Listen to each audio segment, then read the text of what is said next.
कैसे हैं आप सभी। मैं बिहार की बेटी, झारखंड की बहू, आप सबों का मम्मास ब्लॉग में बहुत बहुत स्वागत करती हूँ। दोस्तों, 9 तारीख को नागपंचमी है। नागपंचमी हमेशा सावन के महीने में पड़ता है, पंचमी तिथि को। नागपंचमी सनातन धर्म का एक विशेष त्यौहार है जिसे हर कोई बेहद श्रद्धा और आस्था के साथ मनाता है। यह पर्व नाग देवता को समर्पित है। इस साल नागपंचमी 9 अगस्त को मनाई जा रही है। इस दिन शुभ मुहूर्त में नागों की पूजा की जाती है।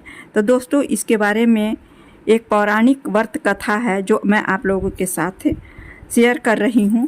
तो आइए जानते हैं इसकी पौराणिक कथा क्या है। पहला कथा है जो मैं आप लोगों के साथ शेयर कर रही हूँ।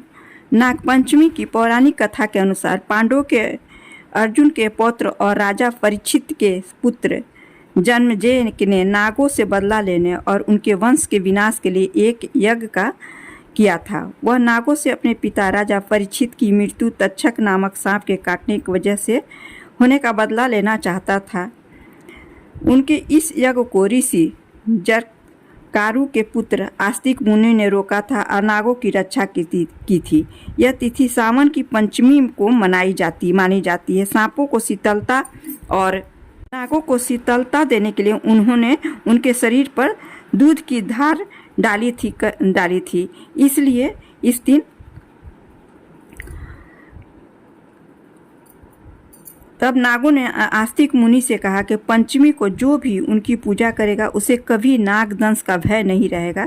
तभी से श्रावण मास की शुक्ल पक्ष की पंचमी तिथि को नाग पंचमी मनाई जाती है। इसकी एक दूसरी कथा भी बहुत ही प्रचलित है जो मैं आप लोगों के साथ शेयर कर रही हूँ। प्राचीन काल में एक सेठ जी थे जिनके 7 पुत्र थे। 7 के विवाह हो चुके थे। सबसे छोटे पुत्र की पत्नी श्रेष्ठ चरित्र की और सुशील थी, परंतु उसका कोई भी भाई नहीं था। एक दिन उस घर की बड़ी बहू ने घर लिपने के लिए पीली मिट्टी लाने के लिए सभी बहुओं को साथ चलने को कहा। तो सभी एक साथ खुरपी और डलिया लेकर मिट्टी खोदने के लिए निकल पड़े।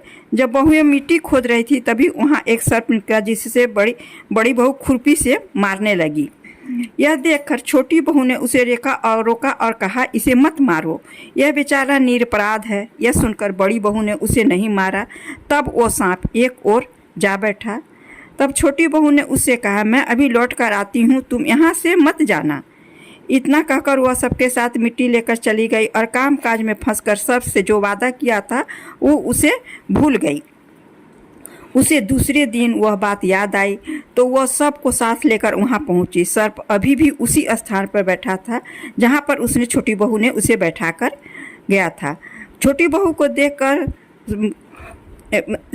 बहू ने सर्प को देखकर कहा, उसको प्रणाम किया और कहा, सर्प ने कहा, तुम भैया कह चुकी है इसलिए तुझे मैं छोड़ देता हूँ, नहीं तो झूठी बात कहने के कारण मैं तुझे अब तक डस लेता। वह बोली, भैया मुझसे बहुत बड़ी गलती हो गई है, इसके लिए मैं आपसे माफ़ी मांगती हूँ। ऐसा कहकर वो उनसे माफ़ी मांग ली।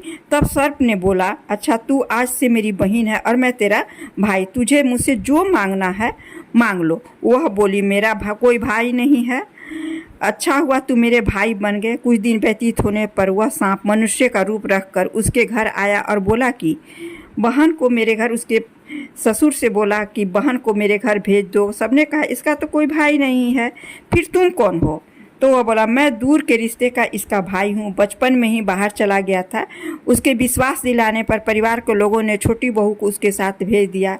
उसने मार्ग में बताया कि मैं वही सर्प हूँ, इसलिए तू डरना मत और जहाँ चलने में कठिनाई हो मेरी पूंछ पकड़कर चल लेना। छोटी बहू ने ऐसा ही किया। इस प्रकार वह उसके घर पहुंच गई। सर्प के घर के धन ऐश्वर्य को देखकर वह चकित रह गई।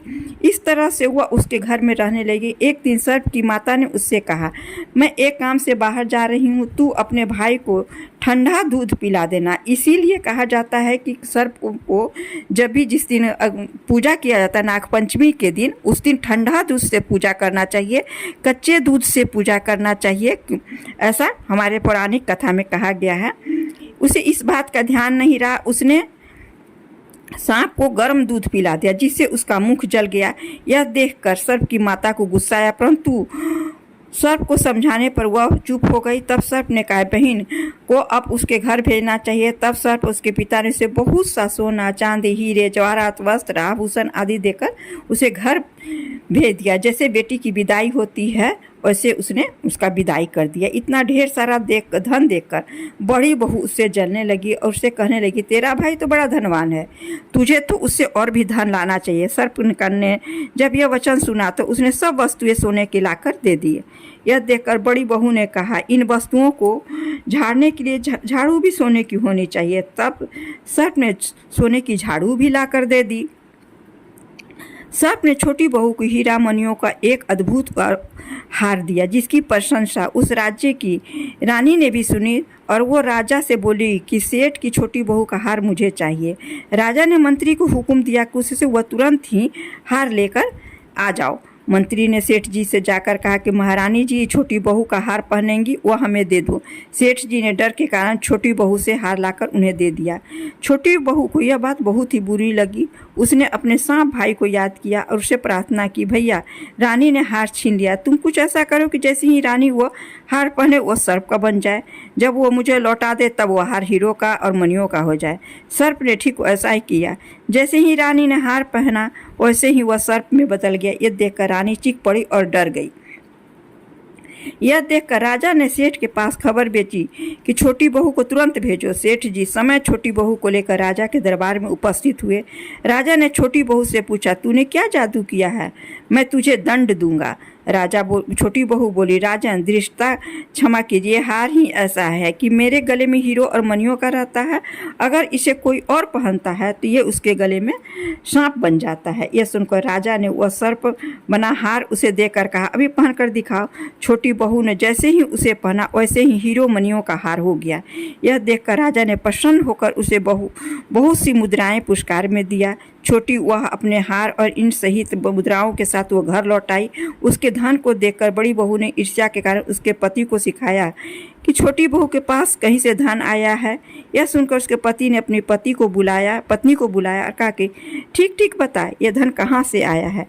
तब वह स्त्री फिर से अपने सर्प भाई को याद करने लगी। तब उसी समय सर्प ने प्रकट होकर कहा, यदि मेरी धर्म बहन के आचरण पर किसी ने संदेह किया, किसी ने शंका प्रकट की, तो मैं उसे डस लूँगा।